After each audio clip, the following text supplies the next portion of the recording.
Le Chalonnais Nicéphore Niepce invente la photographie en 1816.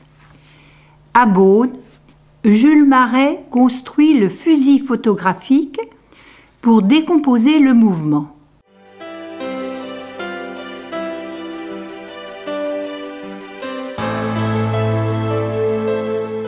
La lanterne magique est l'ancêtre du projecteur de cinéma.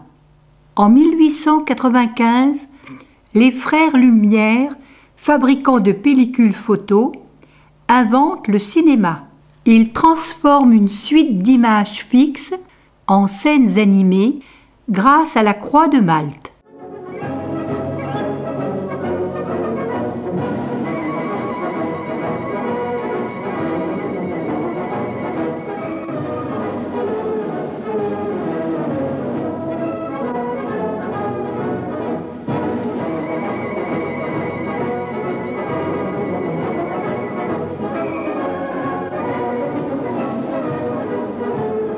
Le Carnaval 1914 est le premier film connu tourné à Chalon-sur-Saône.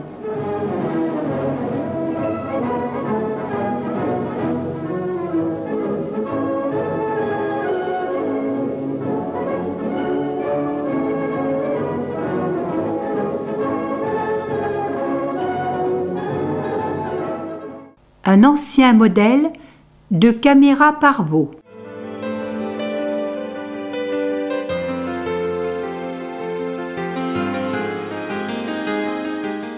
L'objectif à focale variable est mis au point par Roger Cuvillier chez Sombertio à Dijon en 1949.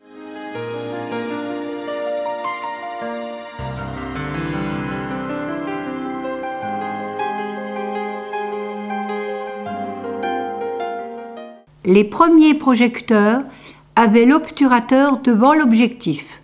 Le projecteur Lapierre emploie la pellicule pâtée 9 mm 5 à perforation centrale. Plus moderne, le 16 mm heurtier. L'appareil 35 mm du Royal. Le projecteur de complément 16 mm Cinéri. La rembobineuse de programme. Les appareils de projection modernes sont équipés de lampes à arc au xénon. En cas de cassure, l'opérateur a recours à la colleuse, caméra pâtée 16 mm et film Kodachrome pour un reportage dans l'Ouest américain en 1983.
Pour les 100 ans du cinéma, l'Espace des Arts accueille les directeurs de la photographie.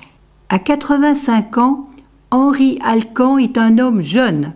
Son parcours professionnel se confond avec le premier siècle du cinéma. Il connaît l'évolution des caméras, de la première Debris jusqu'à la moderne Panavision, la Gaumont 1945 Reflex.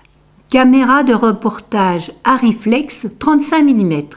caméra éclair de studio. La Mitchell américaine est associée aux grandes productions de Hollywood. It's a lovely world that's all around you. Count your treasures, you are well to do. There's so much to see that's absolutely free. And it's all for you. Don't you know that Lady Luck has found you? And she's by your side your whole life through. Pick your favorite site, you'll find the price is right, 'cause it's all. Le mouvement de caméra permet de réaliser un travelling subjectif, ici le regard du maître. Le trucage cache contre cache est employé pour filmer un personnage réel dans un décor de taille réduite. Josette Day, vedette de La Belle et la Bête, en compagnie de Jean Marais.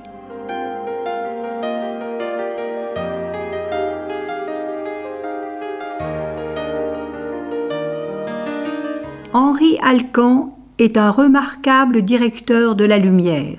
Lecture avec Viviane Legge. Une pause en compagnie de Dany Robin. La bataille du rail de René Clément. Jean Gabin et Michel Morgan dans Le Quai des Brumes. En conversation avec Charlie Chaplin, auteur, réalisateur et musicien, c'est le plus complet des cinéastes. Marina Vladi en couleur pour La Princesse de Clèves.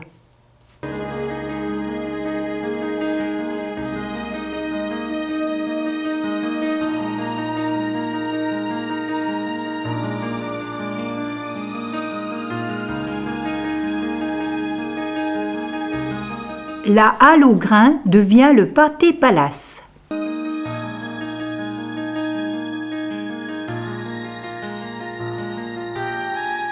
Le Familia devient le Paris, puis les Cinq Nefs.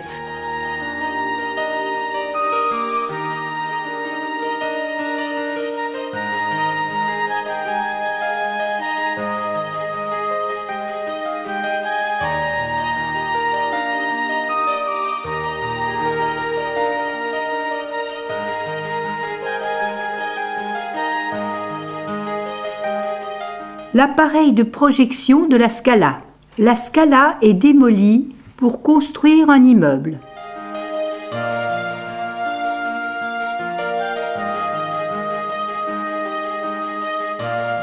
L'écran, construit en 1936, est réaménagé dans les années 1970 et devient un complexe multisalle et prend le nom d'Axel. En 2011, il est équipé d'un projecteur numérique 3D pour le film Avatar. Reconstitution du bar du Royal sous le regard de Rému. Arrosons les 100 ans du cinéma. Le jour le plus long remporte un immense succès à Châlons. 22 000 entrées. En quelques instants, nous allons avoir l'honneur de combattre. Il nous faudra tirer sur notre patrie pour en chasser l'ennemi qui l'occupe. La liberté est à ce prix. Vive la France!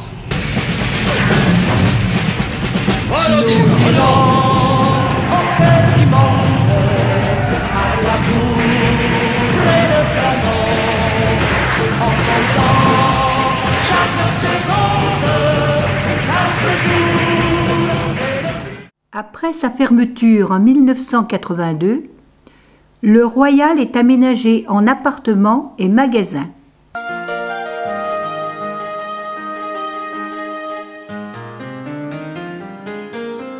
Derrière un rideau de pellicule 35 mm, nous pouvons admirer les plus belles affiches du 7e art.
Un grand film du cinéma international, Autant en emporte le vent.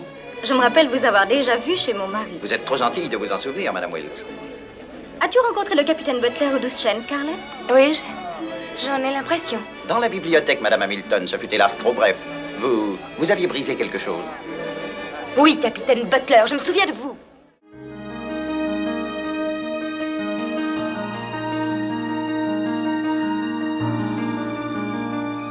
Pendant 5 décennies, Kodak fabrique des pellicules argentiques à Chalon-sur-Saône. Kodachrome, Heptachrome et Eastman Color.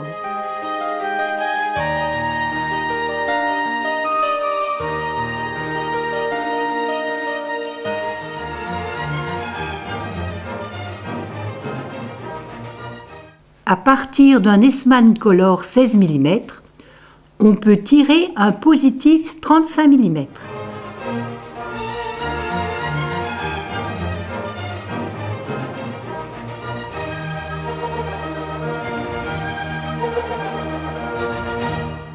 Le cinémascope compresse l'image à la prise de vue et donne une image 2 fois plus large à la projection.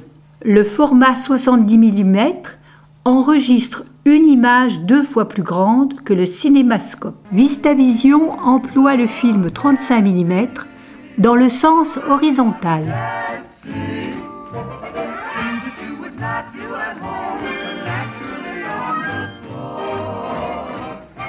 À Chalon-sur-Saône, la société De Vautis numérise les films argentiques pour les conserver sur disque. Alors notre domaine d'activité, c'est la numérisation de films argentiques.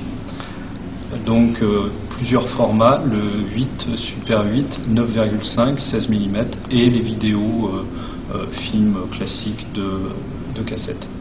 C'est-à-dire que vous assurez la pérennité de films qui ont pu être tournés depuis l'invention du cinéma. Tout à fait. Alors on est sur le site Kodak et bon, le 8 mm et le Super 8 ont été fabriqués chez Kodak et de ce fait reviennent chez Kodak pour être numérisés mais sur un format DVD. C'est-à-dire vous assurez la révolution numérique quelque part un petit peu pour l'histoire.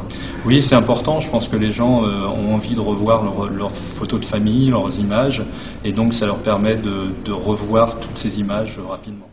Le Vox, inauguré en 1956, est le dernier cinéma construit à Chalon. Aujourd'hui, il compte 5 salles.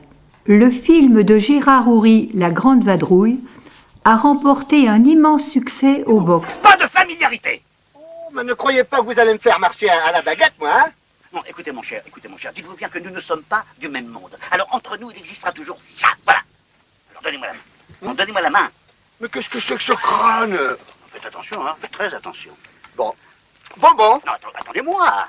Actuellement, un projet est à l'étude pour construire un complexe cinématographique à la Halle Fraissinet, au sud de Chalon. Terminons par un panoramique sur la fresque chalonnaise réalisée par le peintre Jean Chuc.